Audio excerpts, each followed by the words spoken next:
All right, so in this video, we're going to walk through the setup for an open top box problem. These are really common both in algebra and particularly in calculus. So let's go through just an example. Different versions of this problem will have slightly different setups, but the general principles will still apply. So an open top box is made from a square piece of cardboard 24 inches on a side by cutting identical squares from the corners and turning the sides up. All right, so let us start with a diagram. Now we're going to start with, and we'll make this a little bigger so we can play with it. So here's our square. We're told that the square piece of cardboard is 24 inches on a side. So we start out with 24 inches on this side and 24 inches on this side. And we want to cut identical squares from the corners. So we're going to cut identical squares, presume these are actually squares, x by x. So they're squares, so they have to be the same on each side. And over here, x and x, x and x, x and x. And so our box sides, after we turn them up, are going to be these edges here. And then the height, when we fold up the edges, they will be this distance here. So you can think of this as length, width, and then x is equal to the height. Now, how long are these length and widths? Well, the length was originally 24, but we took an x and an x out of this side. So this is going to be 24 minus 2x. And on this side, we also started originally with 24 because we started out with a square. And so we took out an x and an x. And so this is also 24 minus 2x. So now, what is the volume of our box?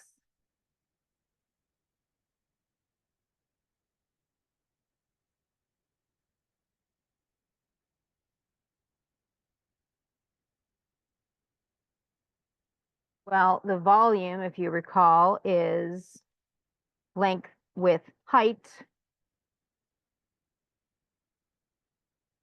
And so for this particular example, our length of the base is 24 minus 2x. The width is also 24 minus 2x. If you obviously start out with a rectangle, then you would have different constants here, but you'd always still be taking out an x from either side. So it's always a number minus 2x. And then the height, when we fold up the pieces we've cut out, then we get another x. So we can multiply this out. 24 minus 2x squared times x. 24 minus 2x squared is going to be 24 squared is going to be 576. And then 24 times 2 is 48.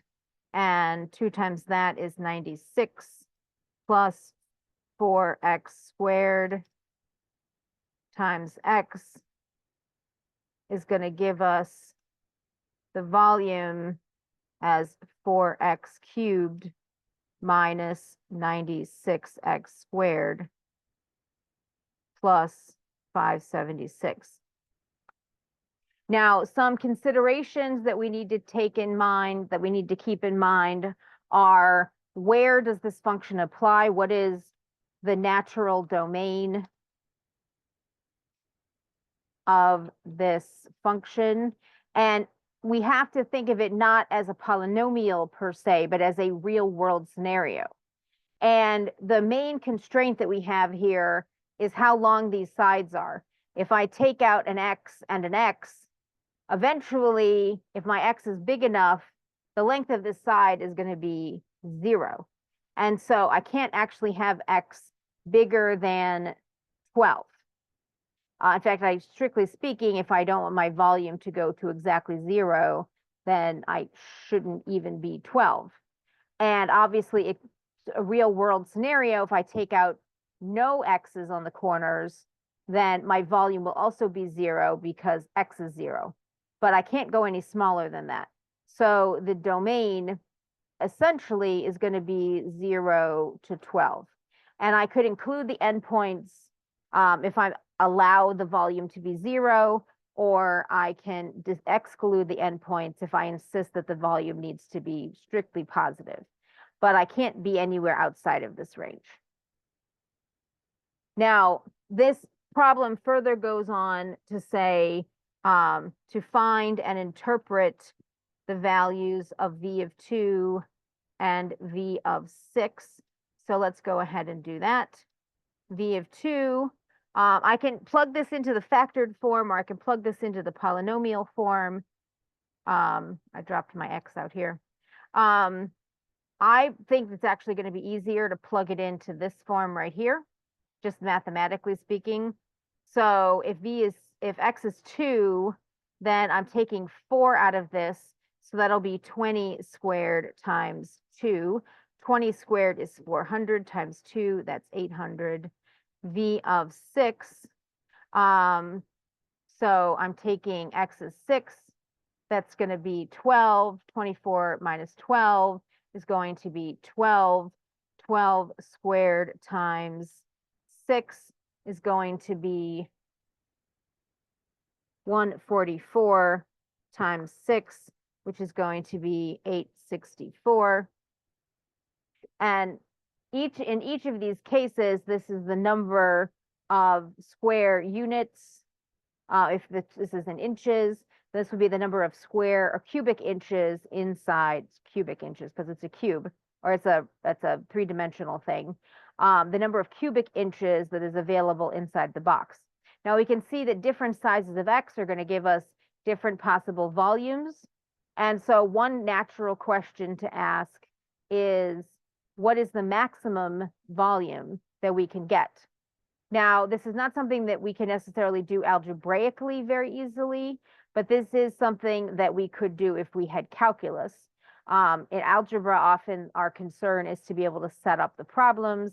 And then because we need calculus to solve this exactly, then we would want to reserve the maximization, the optimization of this problem for another time. But if we do it numerically, we can do that. So let's actually plot the graph on Desmos, and then we can use our numerical properties to find that maximum.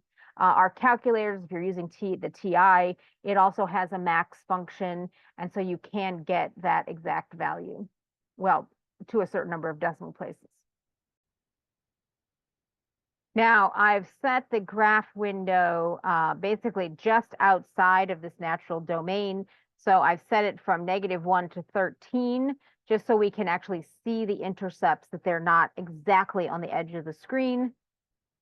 And so we end up with this graph. Here is our minimum real world volume, which is 0. Here's the other end, minimum real world volume, where we have no base because it's 0 times 0. And all the height, all the x's in the height. There's no there's no box left at all at that point. Anything in here in this range will be values that are valid, that will give us an actual box with positive volume. And we tested out the value right here. You can see that it is in fact at 800. And we tested out the volume here. You can see that it is, again, approximately in where we expected it to be, just a little below 900. That was our 864 value. And it was clear that there was probably a maximum someplace.